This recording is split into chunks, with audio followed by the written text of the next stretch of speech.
Assalamualaikum warahmatullahi wabarakatuh. Selamat datang di channel Penyiar Muda Islam.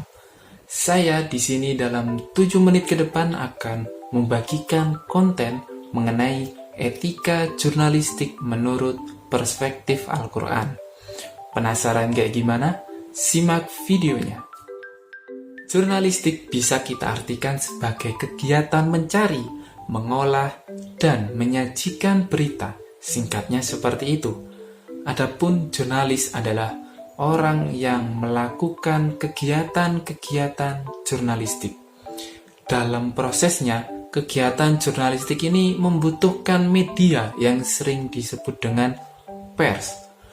Banyak kita ketahui media pers besar yang sering kita lihat di televisi, seperti contohnya yaitu TV One, Metro TV, dan beberapa kanal pers besar lainnya.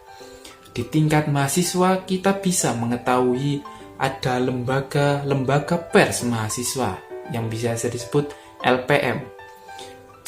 Jurnalistik ini penting sebab di dunia yang semakin modern membutuhkan informasi yang terupdate dengan cepat. Masyarakat sekarang adalah masyarakat yang membutuhkan informasi terkini. Kebutuhan masyarakat yang tinggi akan berita ini membuat posisi sebagai jurnalis sangatlah penting. Bagaimana Al-Quran bicara tentang etika jurnalistik? Ya, tentu tak akan kita dapati Al-Quran bicara secara tegas tentang kata-kata jurnalistik. Namun, Al-Quran banyak menyinggung perilaku kejurnalistikan. Dalam dunia jurnalistik ada yang namanya kode etik jurnalistik. Kode etik ini diartikan sebagai pedoman dasar bagi seorang wartawan dalam melakukan kerja-kerja jurnalistik. Kode etik ini juga membatasi kebebasan seorang jurnalis. Artinya, dalam kegiatan pers, jurnalis juga harus memperhatikan hak asasi semua orang, serta pemberitaannya dapat dipertanggungjawabkan di hadapan publik. Menurut sumber yang di atas ada 3 etika jurnalistik menurut perspektif Al-Quran. Yang pertama, kejujuran. Memberitakan sebuah berita dengan sejujurnya ini senada dengan kode etik pasal keempat, yaitu wartawan Indonesia tidak menyiarkan berita bohong. Dalam surat Al-Hajj ayat 30 yang artinya, dan barang siapa yang mengganggukan apa-apa yang terhormat di sisi Allah, maka itu adalah lebih baik baginya di sisi Tuhannya. Dan telah dihalalkan bagi kamu semua binatang ternak, terkecuali yang diterangkan kepadamu keharamannya. Maka jauhilah olehmu berhala-berhala yang najis itu, dan jauhilah perkataan-perkataan dusta. Di akhir ayat, ada sebuah perintah untuk tidak membicarakan hal-hal yang bohong, karena itu bagian dari perkataan yang tidak baik. Inilah yang menjadi spirit utama media pers dapat dipercaya masyarakat. Namun, banyak media yang telah dikuasai partai politik yang dinama pemberitaannya itu terkesan hanya membranding nama golongan. Tentu hal ini hanya untuk kepentingan golongannya sendiri. Yang kedua, jauhi prasangka.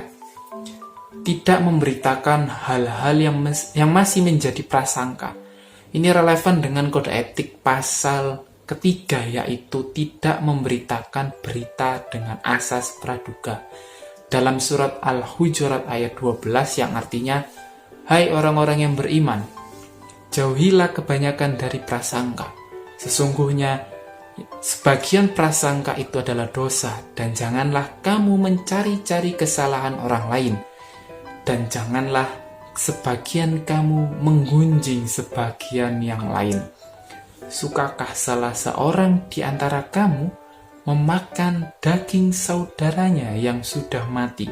Maka tentulah kamu merasa jijik kepadanya. Dan bertakwalah kepada Allah, sesungguhnya Allah Maha Penerima tobat lagi Maha Penyayang. Redaksi Kebanyakan bisa diartikan dengan sebagian, tapi dalam porsi yang lebih banyak. Jadi ada prasangka yang tidak dosa, yaitu prasangka yang didasarkan atas indikator-indikator yang telah ditetapkan. Prasangka termasuk dalam dosa adalah prasangka yang tidak berdasar sama sekali. Maka dari itu, tugas jurnalis bukan hanya meliput berita, namun juga mencari kebenaran, juga memverifikasi berita tersebut. Yang ketiga, cek silang. Adanya cross-check atau melakukan cek silang terhadap sebuah berita. Hal ini sejalan dengan pasal ketiga wartawan. Indonesia selalu menguji berita. Dalam surat Al-Hujurat ayat 6 yang artinya, hai orang-orang yang beriman, jika datang kepadamu orang fasik membawa suatu berita, maka periksalah dengan teliti, agar kamu tidak menimpakan suatu musibah kepada suatu kaum tanpa mengetahui keadaannya, yang menyebabkan kamu menyesal atas perbuatanmu itu.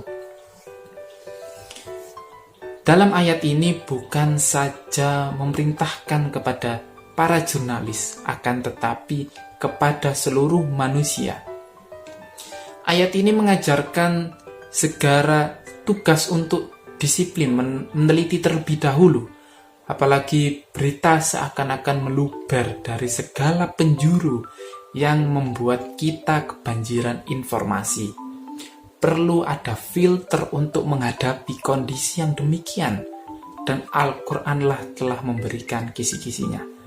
Kesimpulan pada pembahasan kali ini bisa kita tarik sebuah benang merah bahwa Al-Quran secara tegas menyebutkan beberapa etika dalam melaksanakan kerja-kerja jurnalistik.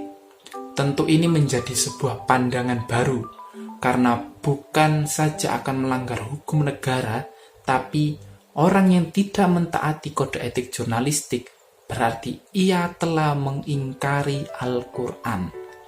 Pekerjaan jurnalis memanglah tidak mudah, perlu ketelitian dan kedisiplinan yang luar biasa dalam prosesnya.